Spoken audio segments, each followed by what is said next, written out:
இயேசு கிறிஸ்து திரும்பவும் வரப்போகிறார்.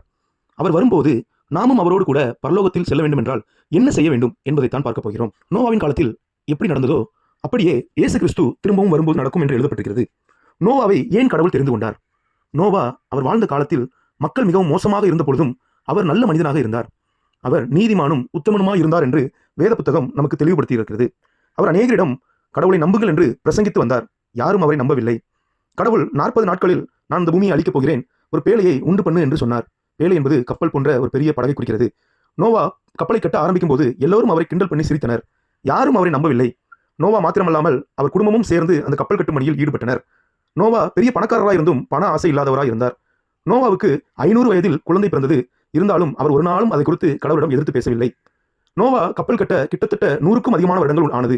ஆனாலும் கடவுள் தன்னிடம் கூறியதால் அவர் மிகவும் உறுதியாக கப்பல் கட்டும் பணியில் ஈடுபட்டிருந்தார். கப்பலையும் கட்டி முடித்தார். 40 நாள் பெருவெள்ளம் பெருமழை பெய்தது.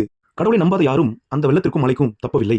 நோவாவும் அவருடைய குடும்பமும் மாத்திரம் கடவுளால் காப்பாற்றப்பட்டனர். நோவா தன்னுடைய குடும்பத்தை ஒழுக்கமாக வழிநடத்தியிருந்தார்.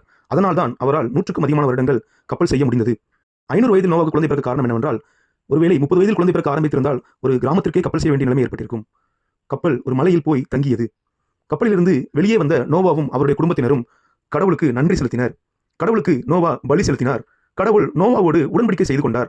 இனிமேல் தான் பூமியை தண்ணீரால் அழிக்க மாட்டேன் என்று கடவுள் நோவாவோடு உடன்படிக்கை செய்து கொண்டார். நோவாவும் அவருடைய குடும்பத்தினரும் மிகவும் சந்தோஷமாக பூமியில் வாழ்ந்தனர்.